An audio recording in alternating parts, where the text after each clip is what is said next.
ನಮಸ್ಕಾರ ಸ್ನೇಹಿತರೆ, ನಾನು ನಿಮ್ಮ ಮಧು ಉಳಿಯಾರ್. ಇವತ್ತಿನ ವಿಷಯ KYC ಮತ್ತು ವ್ಯಾಲಿಡಿಟಿ, ಇದರ ಬಗ್ಗೆ ತಿಳ್ಕೊಳ್ಳೋಣ.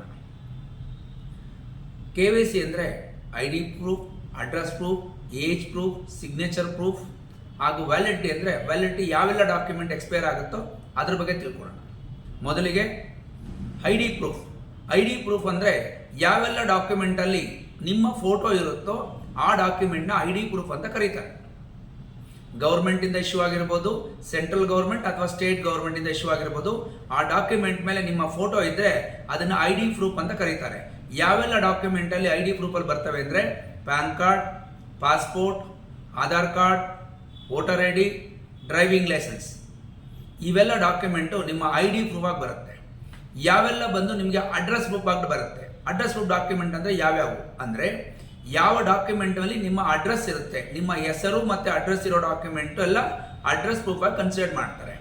ಯಾವ್ಯಾವ ಬರುತ್ತೆ ಇದರಲ್ಲಿ? ನಿಮ್ಮ passport, driving licence, Aadhaar card, election ಅಥವಾ ವೋಟರ್ ID.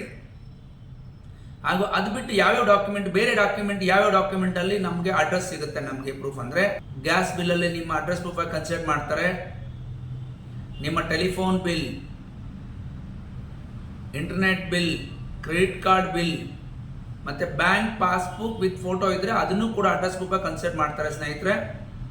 ಇನ್ ಕೇಸ್ ನೀವು ರೆಂಟ್ ಅಥವಾ ಲೀಸ್ ಮನೇಲಿ ಇದ್ದರೆ ಆಗ ನೀವು rent lease agreement plus electricity bill ಕೊಡಬೇಕಾಗುತ್ತೆ. ಆಗ ಕೂಡ ಅದನ್ನು ಅಡ್ರೆಸ್ ಪ್ರೂಫ್ ಆಗಿ ಕನ್ಸಿಡರ್ ಮಾಡ್ತಾರೆ. ಸ್ನೇಹಿತರೆ, ಒಂದು ವೇಳೆ ನೀವು ಪ್ರಾಪರ್ಟಿ ಓನರ್ ಆಗಿದ್ದರೆ ನೀವು ಎಲೆಕ್ಟ್ರಿಸಿಟಿ ಬಿಲ್ ಕೊಡ್ಬೋದು, ವಾಟರ್ ಬಿಲ್ ಕೊಡ್ಬೋದು, ಸೇಲ್ ಡೀಡ್ ಕೊಡ್ಬೋದು ಮತ್ತು ಟ್ಯಾಕ್ಸ್ ಪೇ ರಿಸಿಪ್ಟ್ ಕೊಡ್ಬೋದು ಅಡ್ರೆಸ್ ಪ್ರೂಫ್ ಆಗಿ. ಏಜ್ ಪ್ರೂಫ್ಗೆ ಯಾವೆಲ್ಲ ಡಾಕ್ಯುಮೆಂಟ್ನ ಕನ್ಸಿಡರ್ ಮಾಡ್ತಾರೆ? TC, transfer certificate or leaving certificate, SSLC marks card, pan card, Aadhaar card, driving licence, election ಅಥವಾ voter ID card. Signature proof, ಯಾವ ಡಾಕ್ಯುಮೆಂಟಲ್ಲಿ ನಿಮಗೆ ಸಿಗ್ನೇಚರ್ ಇರುತ್ತೆ, ಸಿಗ್ನೇಚರ್ ಇರುವಂಥ document pan card, passport, driving licence. ಇವೆಲ್ಲ ಡಾಕ್ಯುಮೆಂಟು ಸಿಗ್ನೇಚರ್ ಪ್ರೂಫ್ ಆಗಿ consider ಮಾಡ್ತಾರೆ. Validity document ಅಂದರೆ ಏನು? ಯಾವೆಲ್ಲ ಡಾಕ್ಯುಮೆಂಟು ವ್ಯಾಲಿಡಿಟಿ ಇರುತ್ತೆ ಆ ಡಾಕ್ಯುಮೆಂಟ್ ಬಗ್ಗೆ ತಿಳ್ಕೊಳ್ಳೋಣ. ಲೀಸ್ ಮತ್ತು ರೆಂಟ್ ಅಗ್ರಿಮೆಂಟ್ ನೀವೇನಿರುತ್ತೋ ಇದಕ್ಕೆ ಒಂದು ವ್ಯಾಲಿಡಿಟಿ ಇರುತ್ತೆ. ಈ ಅಗ್ರಿಮೆಂಟು ವ್ಯಾಲಿಡಿಟಿ ಮುಗಿದ ಮೇಲೆ ಈ ಅಗ್ರಿಮೆಂಟ್ನ ನೀವು ರಿನ್ಯೂವಲ್ ಮಾಡಿಸ್ಬೇಕಾಗತ್ತೆ.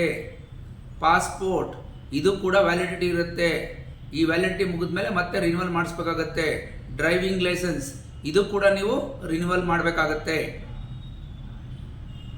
ಇದು ಬಿಟ್ಟು ವ್ಯಾಲಿಡ್ ಡಾಕ್ಯುಮೆಂಟ್ ಅಂತ ಕರೀತಾರೆ, ಅಂದರೆ ರೀಸೆಂಟ್ ಡಾಕ್ಯುಮೆಂಟ್ ಅಂತ ಹೇಳ್ತಾರೆ. ಈ ರೀಸೆಂಟ್ ಡಾಕ್ಯುಮೆಂಟ್ ಅಂದರೆ ನೀವು ಯಾವುದೇ ಡಾಕ್ಯುಮೆಂಟ್ಗೆ electricity bill, telephone bill, credit card, water bill, ಈ ಬಿಲ್ಸ್ನ ನೀವು ಕೊಡ್ತಾ ಇದ್ದೀರಾ. ಬಿಲ್ ಅನ್ನೋದು ಬಂದರೆ ನೀವು ರೀಸೆಂಟ್ ಮಂತ್ ಕೊಡಬೇಕಾಗತ್ತೆ. ಇವಾಗ ಟ್ಯಾಕ್ಸ್ ಪೇಡ್ ಬಂದರೆ ಕರೆಂಟ್ ಇಯರ್ ಕೊಡಬೇಕಾಗತ್ತೆ ನೀವು. ಇದು ವ್ಯಾಲಿಡ್ ಆಗುತ್ತೆ. ಈ ವಿಡಿಯೋದಲ್ಲಿ KYCಯ ID proof, address proof, age proof, signature proof ಹಾಗೂ ವ್ಯಾಲಿಡಿಟಿ ಅಂದರೆ ಏನು ಅಂತ ತಿಳಿಸ್ಕೊಟ್ಟಿದ್ದೀನಿ. ಮುಂದಿನ ವಿಡಿಯೋದಲ್ಲಿ ಕೆರಿಯರ್ ಬಗ್ಗೆ ತಿಳಿಸ್ಕೊಡ್ತೀನಿ. ಇವತ್ತಿನ ವಿಡಿಯೋದಲ್ಲಿ ಏನಾದರೂ ಡೌಟ್ಸ್ ಇದ್ದರೆ ಕೆಳಗಡೆ ಕಮೆಂಟ್ ಸೆಕ್ಷನಲ್ಲಿ ಕಮೆಂಟ್ ಮಾಡಿ. ನಿಮಗೆ ಈ ವಿಡಿಯೋ ಇಷ್ಟವಾದಲ್ಲಿ ಲೈಕ್ ಮಾಡಿ, ಶೇರ್ ಮಾಡಿ, ಸಬ್ಸ್ಕ್ರೈಬ್ ಮಾಡಿ, ಕೆಳಗಡೆ ಕಾಣುವ ಬೆಲ್ ಐಕಾನ್ ಪ್ರೆಸ್ ಮಾಡಿ. ನನ್ನ ಎಲ್ಲ ಹೊಸ ವಿಡಿಯೋಗಳ ನೋಟಿಫಿಕೇಷನ್ ಬರುತ್ತೆ.